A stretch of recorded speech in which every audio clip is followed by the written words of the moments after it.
하나님의 말씀이 우리를 어떻게 그분의 백성으로 만들어가는지 보기 위해 이곳에 모인 말씀 공동체입니다. 우리 모두 이 사실을 기억합시다. 하나님이 여러분 모두와 늘 함께 하시기를. 아멘. 오늘 예배당에 와서 문을 열고 이렇게 기다리는데 한 교우 한 분이 먼저 오셨어요. 그래서 예배당에 여기 본당에 에어컨이 아직 틀어지지 않은 상태라 로비에 잠깐 앉으시라고 했는데, 그분이 저에게 마치 숙제 검사를 하시듯이 지난주에 나눠드렸던 감사 노트 이야기를 첫 인사로 하셨습니다. 그래서 저는 너무 감사하더라고요. 목사의 이야기를 가볍게 생각지 않으시고 또 이렇게 해보려고 하셨구나. 근데 그분의 내용의 핵심은 뭐였냐? 목사님, 저는 하나도 못 썼습니다. 그렇게 말씀하시는 거예요. 그래서 제가 그래요. 그러면서 이제 안 쓰게 된 이유를 막 이야기하세요. 그렇게 감사할 게 많더라고요. 이것도 감사하고 저것도 감사하고 막 이렇게 막 많은데 펜만 잡으면 기억이 안 나도 안 난다. 되게 공감이 많이 됐어요. 여러분, 노트에 쓰는 게 결과를 만드는 게 목적이 아니에요. 그 순간, 그 자리에서 내 인생의 여정 속에서 내가 감사할 수 있다라고 고백하는 그 상태가 귀한 거예요. 자칫 우리는 형식에 들어가 버릴 수가 있어요. 여러분들에게 어떤 죄책감을 주거나 정죄감을 주려고 제가 그 노트를 나눠드린 게 아닙니다. 바쁘게 살아가다 보면 하루에 펜 한 번 잡기도 어려운 분들이 많죠.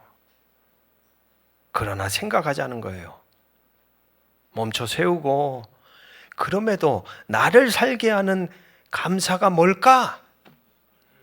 질문하고 고민하고 그렇게 치열하게 살아가는 그 흔적 자체가 목회자인 저에겐 감사였고, 그분의 말씀 한마디가 저에게는 참 치열하게 사셨구나, 이분이. 너무 고맙다. 그런 생각이 들었습니다. 여러분, 지난주에 이어서 오늘도 계속되는 주어진 본문이 어쩌면 이 감사라는 키워드와 연결이 되어 있는 시편 136편입니다. 한 주간 어떠셨어요? 평안하셨습니까? 일상 보석이 되다라는 지난주의 말씀을 통해 범사에 감사하십시오라는 뜻에 대해 우리는 함께 나누었죠. 100일 감사 노트라는 걸 들고서 감사의 순례의 길을 떠났습니다. 저도 지금까지는 순항하고 있는 중입니다. 혼자서 그냥 써요. 10가지가 아니면 한 가지라도, 한 가지 감사라도 계속 서술형으로 그냥 어느 순간은 쓰더라고요. 막 10가지 꼭 써야지 이게 아니라 하나를 쓰다 보니까 그게 쭉 한 면이 돼요. 그냥 일상의 보석들을 발견하며 아마도 감사 노트를 채우는 기쁨을 누리셨던 분들도 이 자리에 계실 겁니다. 하지만 혹시 오늘은 뭘 감사해야 하나 막막하게 느껴지거나 바쁜 일상에 밀려서 기록하는 것조차 잊어버리고 놓쳐버린 분들도 계시겠지요. 그것이 바로 우리의 솔직한 모습입니다. 감사의 훈련을 시작하는 것이 참 귀하지만 여러분, 그것은 훈련이라는 어떤 폼만으로 완성되지 않는 것 같아요. 그 감사를 지속하게 하는 것은 더 큰 힘이 필요해 보입니다. 왜냐하면 감사라는 것도 깊이 뿌리가 내려지지 않으면 순식간에 사라지거든요. 감정의 바람에 의해서, 상황의 파도에 의해서 우리 가운데 품었던 그 감사해야지라는 의지가 증발해버리는 때가 훨씬 많다라는 겁니다.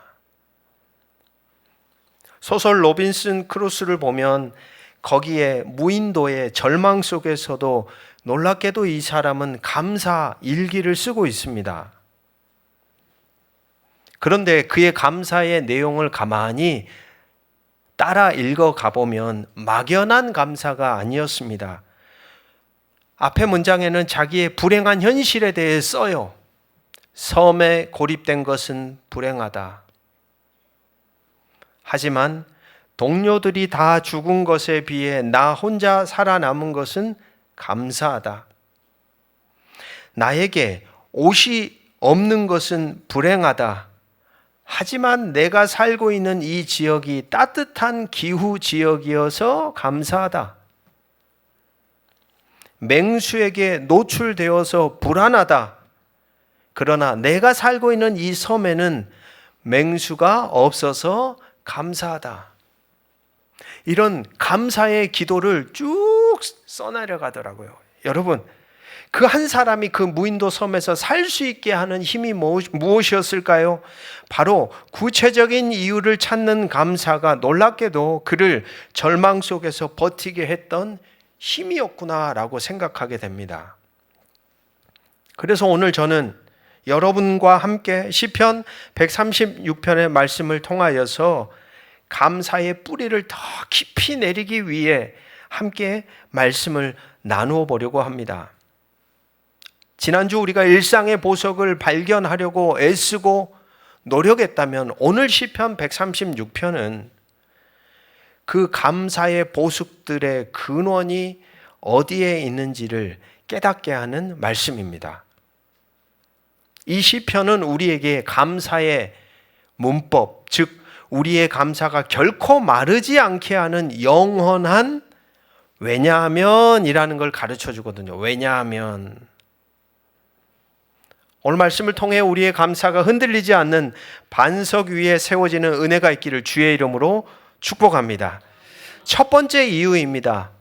첫 번째 이유는 들꽃이, 같이 한번 고백합시다. 왜냐하면을 노래합니다. 네, 들판에 피어있는 들꽃들이 왜냐하면을 노래하고 있다는 거예요. 시편 기자는 감사의 첫 번째 이유를 자신의 집 안이나 자신의 삶의 작은 성공에서 찾지 않습니다. 그는 우리를 창문 밖으로 시야를 돌리게 하는 거예요. 여러분, 가끔 우리는 감사해야지 그러면 당장에 뭘 찾아요? 내 주변을 찾잖아요. 뭘 감사해야지? 자기가 서 있는 그 자리 안에 그 조건들이 다 가두어져 버린다는 거예요.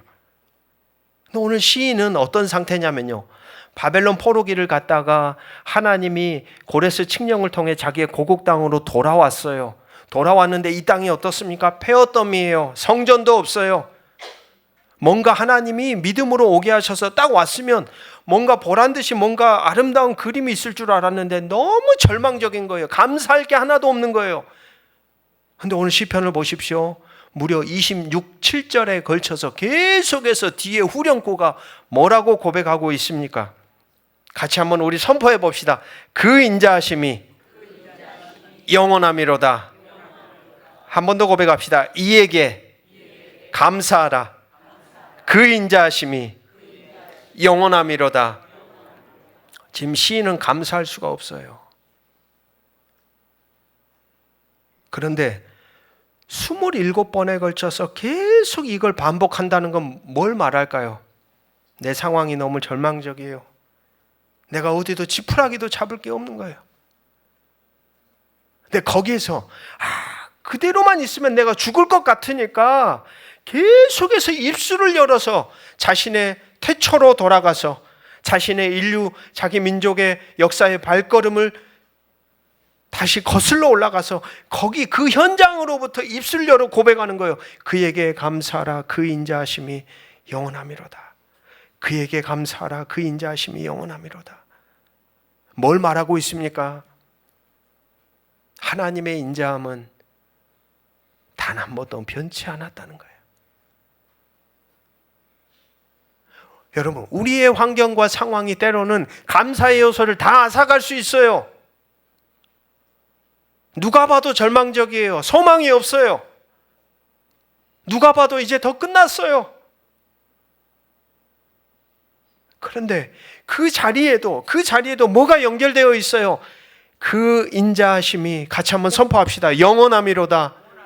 할렐루야. 이 말씀을 읽는데 얼마나 가슴이 벅찼는지 모릅니다. 왜요? 우리의 삶이 순탄하지 않거든요. 한 주간 순항하셨습니까? 어쩔 때는 절망의 깊은 바닷속으로 들어갔다가 어쩔 때는 숨이 쉬어질 것 같이 같이 숨이 쉬어지다가 어느 순간인가는 예기치 못한 어떤 상황에 우겨싸움을 당하거나 우리의 존재 상태가 안전한 상태가 유지되지 않아요. 인생은 사실 그런 거예요. 인생은 안전한 상태란 없어요. 늘 요동치는 바다와 같아요. 잠잠할 때가 언제인지 사라져버리고 순식간에 거친 파도가 우리의 인생을 집어삼킨다는 거예요. 여러분, 그 인생의 항해 안에서 우리를 살게 하는 것은 내 주변에 있는 소소한 감사, 이런 제목들이 우리를 살게 하지 않아요. 그것조차도 변하거든요. 그것조차도 때로는 나를 찌를 거거든요. 그게 살게 하는 게 아니에요. 오늘 시편 기자는 그래서 우리의 시선을, 우리의 주변을 둘러싸고 있는 요소에게서 더 나아가는 거예요. 세계를 바라는 거예요. 세상을 보라는 거예요. 자전거를 타고 가끔 아이들에게 찾아가거나 뭔가를 사러 가려고 할 때 자전거를 딱 타고 가면 여러분, 바람 소리가 제 귀에 느껴져요. 좌우에 말하지 않아도 피어있는 나무와 꽃들이 나를 다 감싸줘요. 여러분, 예전에는 그냥 그랬거든요. 자연이 좋다. 근데 하나님을 알면 알수록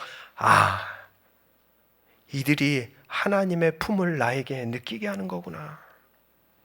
말해주는 것 같은 거예요.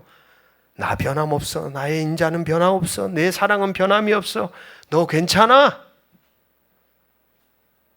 오늘 시인도 똑같이 우리의 시선을 돌리는 거예요. 여러분의 삶의 문제, 상황, 현실, 여건에 딱 거기에 꽂혀서 더 이상 아무것도 보지 못한 채 감사의 어떤 제목들이 다 사라져버린 사람들을 향하여 고개 들어봐. 창문을 열어봐. 저 자연을 봐. 오늘 4절 5절을 이렇게 고백합니다. 홀로 기이한 일들을 행하시는 이에게 감사하라. 그 인자하심이 영원함이로다. 지혜로 하늘을 지으신 이에게 감사하라. 그 인자하심이 영원함이로다. 시인에게 있어서 첫 번째 감사 이유는 자신의 삶이 잘 풀리고 환경이 좋아져서가 아닙니다. 첫 번째 이유는 하나입니다. 바로 하나님의 창조 때문입니다. 지혜로 설계된 하늘, 능력으로 펼쳐진 땅, 아침을 여는 변함없는 태양, 말하지 않아도 떠오르는 밤하늘에 빛나는 별들, 이 모든 것이 하나님의 선하심, 하나님의 영원한 사랑을 노래하는 거대한 외침이라고 시인은 고백하고 있는 것이죠. 화면을 보십시오. 최근 제임스 웹 우주만원경이 보내온 창조의 기둥이라는 사진입니다. 우주의 한 장면이에요. 그러니까 별이 탄생하는 장면을 과학의 기술을 통하여 저게 이제 발견이 된 거예요. 가스와 먼지 구름 속에서 수많은 별들이 태어나는 경이로운 장면이 저 한 장의 사진 안에 담겨져 있습니다. 여러분, 과학은 하나님을 보여줄 수는 없어요. 그냥 과학은 우주의 무엇을 발견할 뿐이에요. 밝혀줄 뿐이에요. 그러나 신앙은 그 안에 누가 계신지를 깨닫게 합니다. 저 수천억 개의 별을 만드신 하나님께서 오늘 길가의 들꽃 한 송이에도 동일한 지혜와 사랑을 담으셨습니다.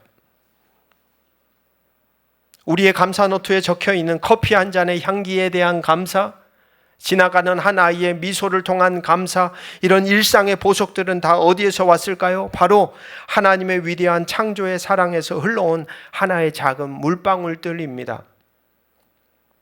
하나님은 여러분 거대한 저 우주에만 계실까요? 웅장한 일들을 행하는 자리에만 계실까요? 아니에요. 하나님은 우리의 삶의 아주 작고 소소한 삶 속에도 계십니다. 할렐루야.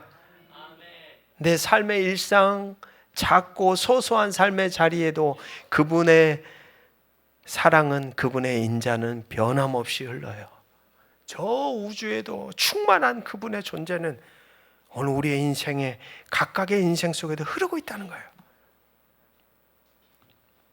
우리가 무심코 지나가는 작은 생명들 앞에 잠시 걸음을 멈추어 설 때 우리는 온 우주를 통해 말씀하시는 하나님의 따뜻한 위로를 들을 수 있습니다. 우리가 누리는 모든 작은 기쁨은 우연이 아니라 온 우주를 지으신 하나님의 영원한 사랑에 뿌리를 두고 있습니다. 9월 1일부터는 교회력상 창조절이라는 절기가 시작되는 첫날입니다.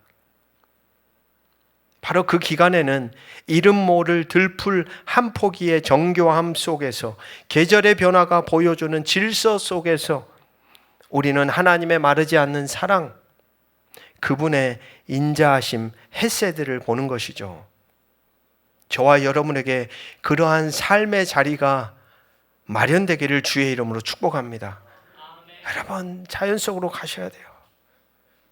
인간이 만들어 놓은 세상 속에만 있다 보면 여기저기 삭막하고 유한하고 바닥이 나고 우리의 마음이 점점 쩍쩍 갈라지거든요. 그러나 자연 속에 있으면요, 압도당하는 거예요. 하나님은 변함없구나. 그렇다면 성도 여러분, 이 창조 세계를 돌보는 것은 우리에겐 어떤 의미가 있을까요? 그것은 하나님의 사랑의 증거들을 보존하는 거룩한 청지기의 사명입니다. 우리가 아는 것처럼 지금 지구 위에는 자연이 무너지고 있습니다. 기후 위기가 도래했습니다. 어쩌면 자연 피조 세계를 통하여 하나님의 그 넓고 광대하심을 가장 확실하게 느낄 수 있는 너무나도 소중한 자산들을 앞선 세대들이 조금씩 다 무너뜨리고 있는 것이죠. 그러면 남겨진 자녀들은요, 점점 하나님의 사랑을 느낄 수 있는 통로들이 어떻게 될까요? 사라져버린 거예요. 더 메말라가는 거예요. 더 죽어가는 거예요. 다음 세대는 희미해진 사랑의 증거 앞에 하나님을 느끼기가 점점 더 어려워질 겁니다. 주어진 환경이 그 속에 존재하는 사람을 만들어가지 않습니까? 선택할 수 없는 그 환경에 대한 거룩한 책임이 창조주 하나님을 바라보는 우리에게 있음을 이 창조 절기의 시간을 통하여 우리가 다시 되새겨보기를 주의 이름으로 축복합니다. 감사 노트를 쓰실 때 일상의 작은 보석들을 넘어 그 보석을 만드신 창조주 하나님을 향하여 시선을 오늘 시편 기자처럼 돌려보십시오. 하나님, 이 아름다움을 통해 당신의 영원한 사랑을 주시니 고맙습니다. 우리의 감사가 이 첫 번째 왜냐하면 위에 설 때에 우리의 삶은 다시 한번 담아도 넉넉하게 채워지는 하나님의 경이로움으로 여러분 가운데 채워질 거라고 저는 믿습니다. 두 번째 이유입니다. 같이 한번 고백합시다. 십자가가 왜냐하면을 외칩니다. 여러분, 그러나 창조의 신비만으로는 충분하지 않죠. 아름다운 자연은 하나님의 솜씨를 우리에게 보여줍니다만 죄로 얼룩져버린 우리의 마음의 절망까지는 어떻게 할 수가 없습니다. 그래서 시편 기자는 감사의 두 번째 이유, 더 위대하고 절실한 이유를 향해 나아가는데 바로 오늘 함께 읽었던 23절의 말씀입니다. 같이 한번 읽어보겠습니다. 23절 같이 읽겠습니다. 우리를 비천한 가운데서도 기억해 주신 이에게 감사하라. 그 인자하심이 영원함이로다. 딱 이 구절을 읽는데 제 눈에 들어오는 말씀, 우리를 비천한 가운데서도 기억해 주셨다. 여러분, 누가 비천한 인생들을 기억합니까? 여러분, 누가 쓸모없어 보이는 사람의 존재를 기억한단 말입니까? 가치를 잃어버린 자들을 아무도 기억하지 않습니다. 실패와 좌절에 넘어진 자들을 그 누구도 기억하지 않아요. 근데 오늘 말씀은 우리에게 얘기해요.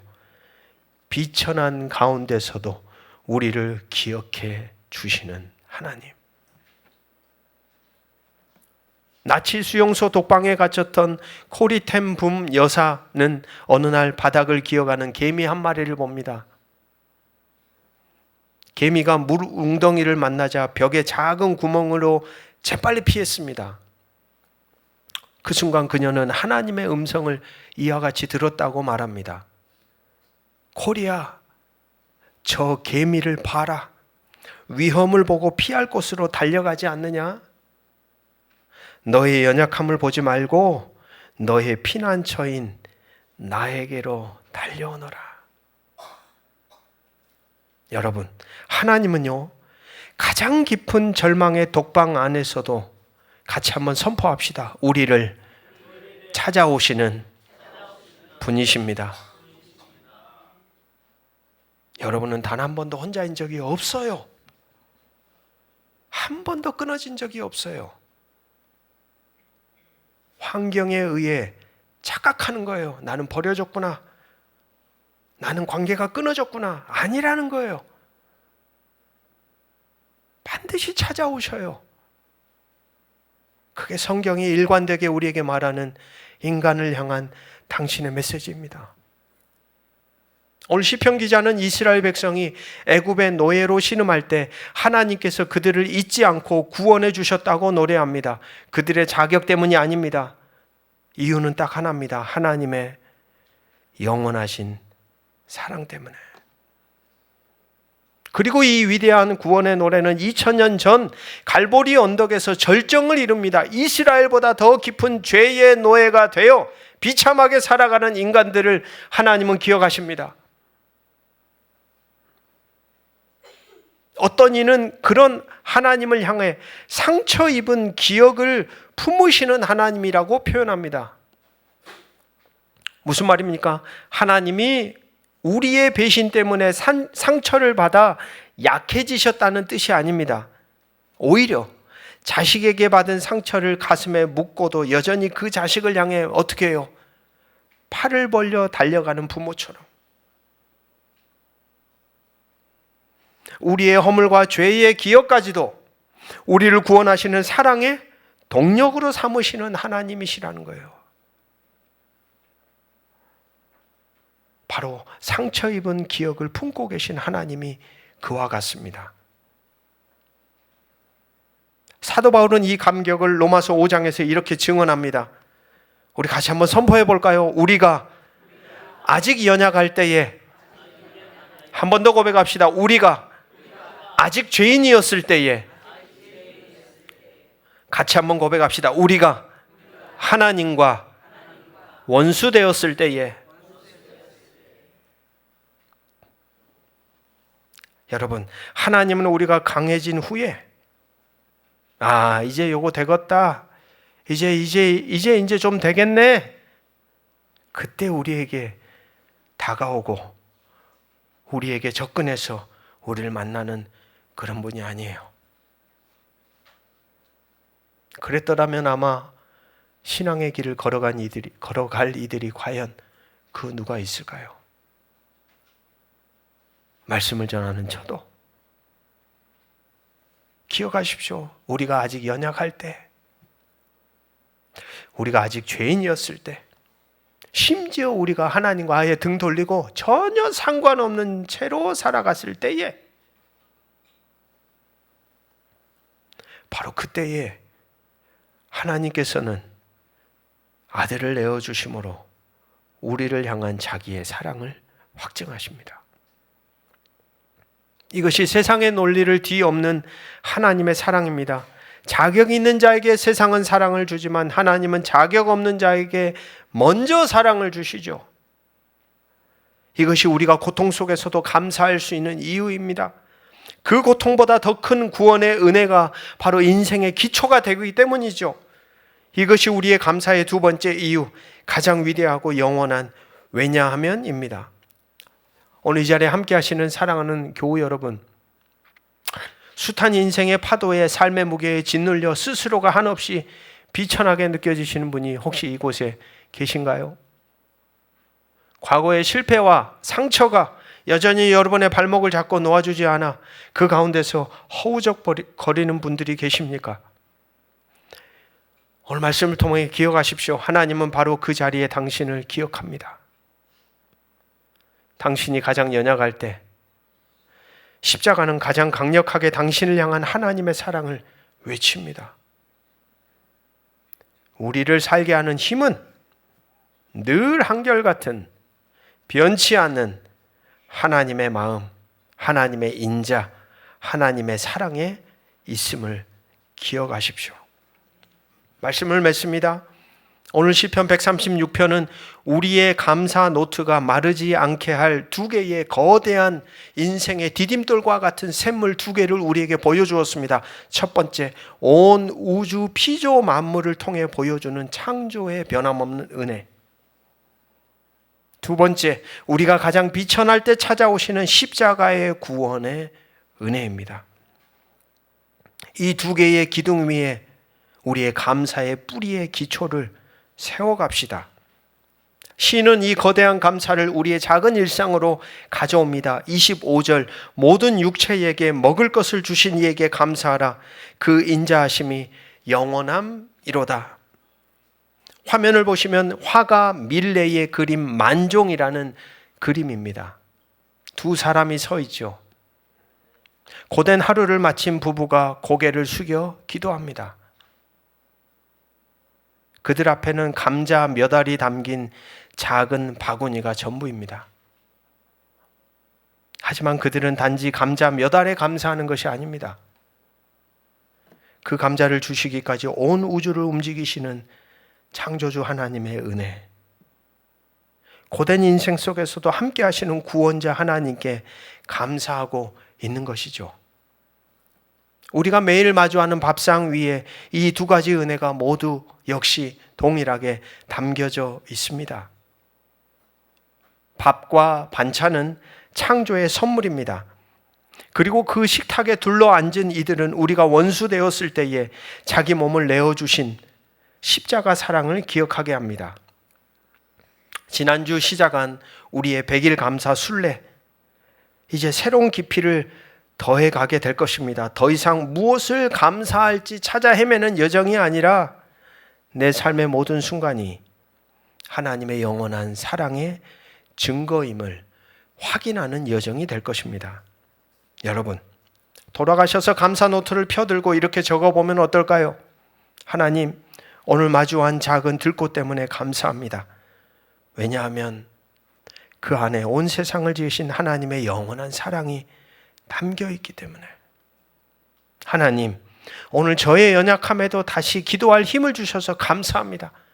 왜냐하면 내가 죄인 되었을 때에 나를 위해 죽으신 그 사랑이 오늘도 나를 포기하지 않고 붙들고 있기 때문입니다.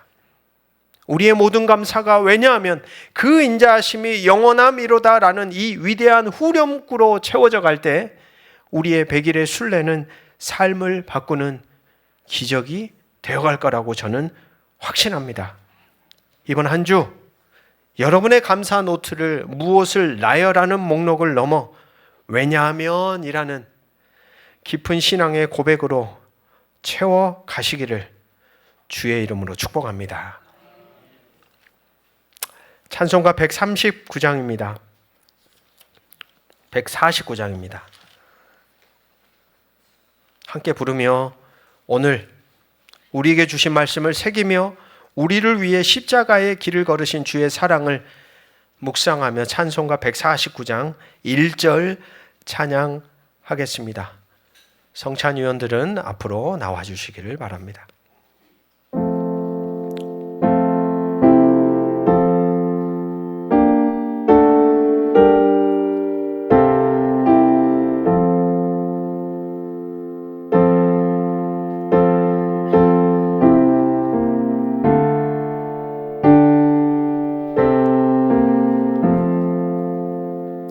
주 달려 죽은 시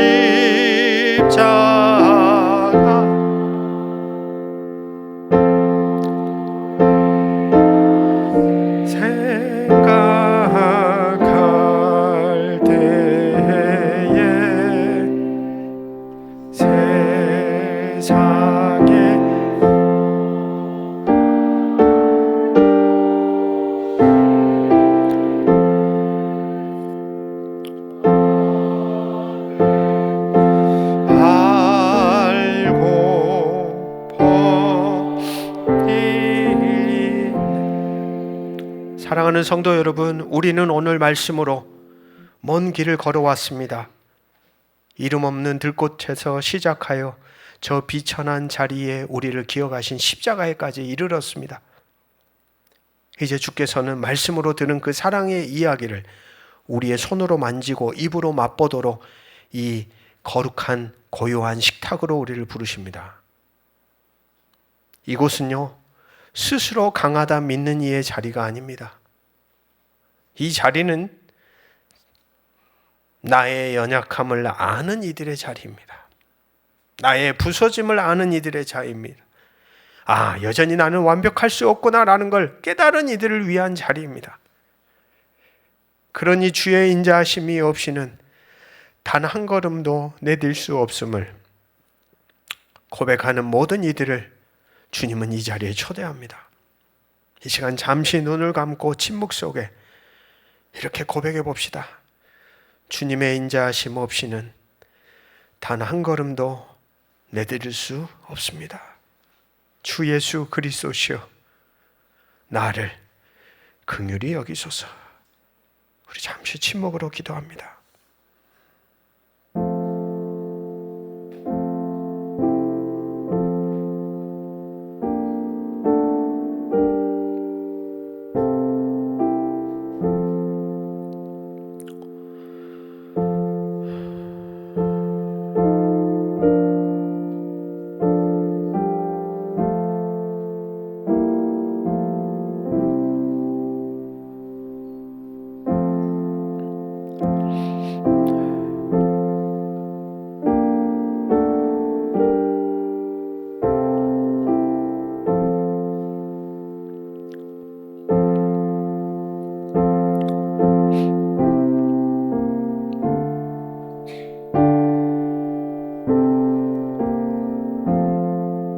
주께서 이 자리에 놓인 떡을 가지사 감사기도 하시고 떼어주시며 말씀하십니다. 이것은 너희를 위하는 내 몸이니 나를 기억하라. 기도합니다. 들녘의 수고와 햇살의 온기가 담긴 이 떡 안에 우리를 위해 찢기신 생명의 몸을 담아주신 주님,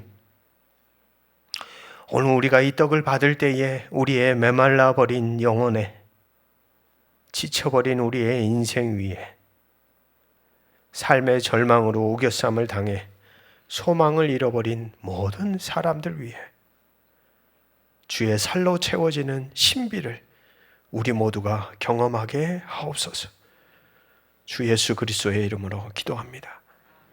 아멘. 우리 함께 고백합시다. 그리스도의 몸, 우리를 위해 주신 생명입니다.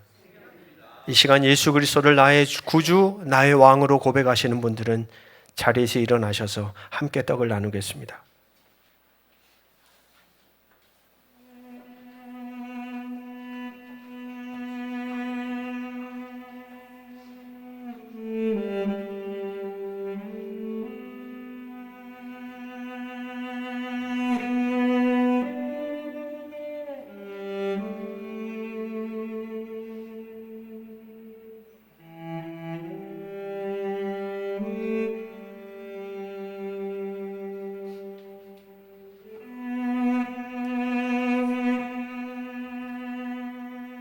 참여하신 분들은 자리에 앉으신 채로 침묵으로 기도합니다.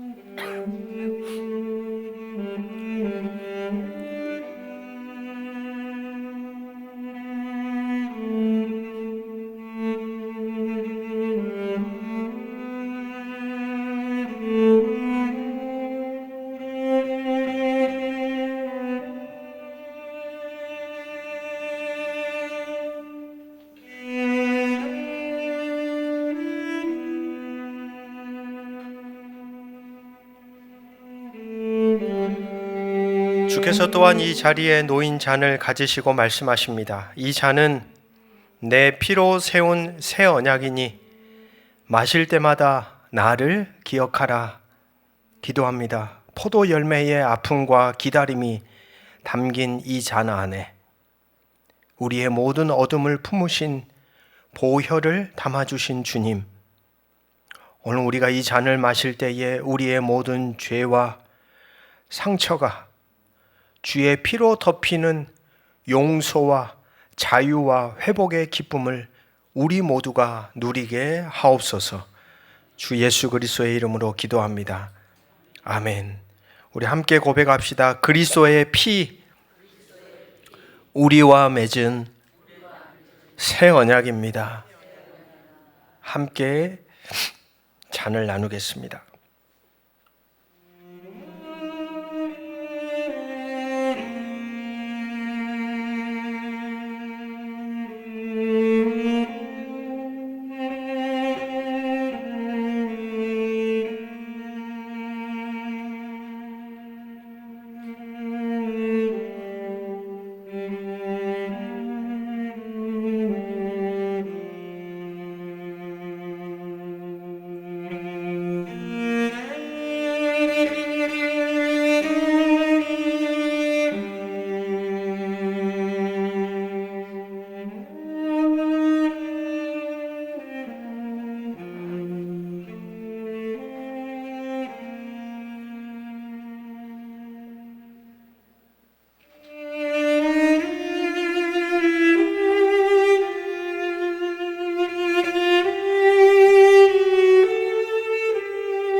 영원하신 그 인자하심을 우리 같이 찬양합니다. 찬송가 149장 4절, 가능하신 분들은 자리에서 일어나셔서 마지막 찬양하고 제가 기도하겠습니다.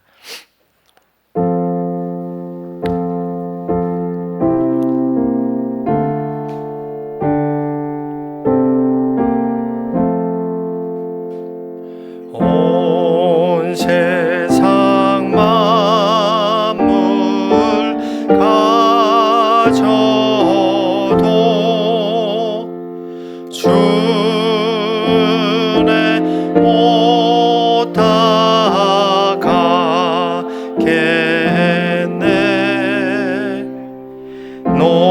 놀라운 사랑 받은 나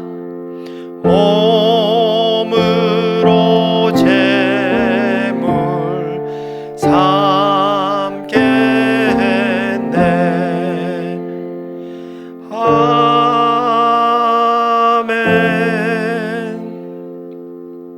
생명의 떡과 언약의 잔을 우리는 이 시간 받았습니다. 이제 우리는 주님의 살과 피로 사는 존재가 되었음을 고백합니다.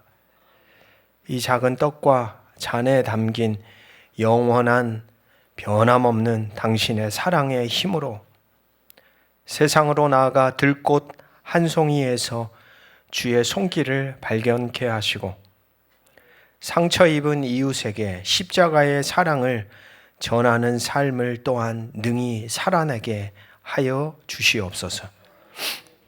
이제는 온 우주를 말씀으로 지으시고 들꽃 하나까지 입히시는 하나님 아버지의 크신 사랑과 자신의 피로 하늘과 땅의 모든 것을 화해시키시고 우리를 비천한 중에서 건져내신 주 예수 그리스도의 은혜와 지금도 신음하는 모든 피조물 가운데서 탄식하며 우리의 가장 연약한 순간에 함께 하시는 성령의 교통하심이 이 자리에 고개 숙인 모든 주의 자녀들과 그들이 발딛고 살아가는 이 땅의 모든 생명 위에 이제로부터 영원까지 함께 하시기를 간절히 축원하옵나이다. 아멘.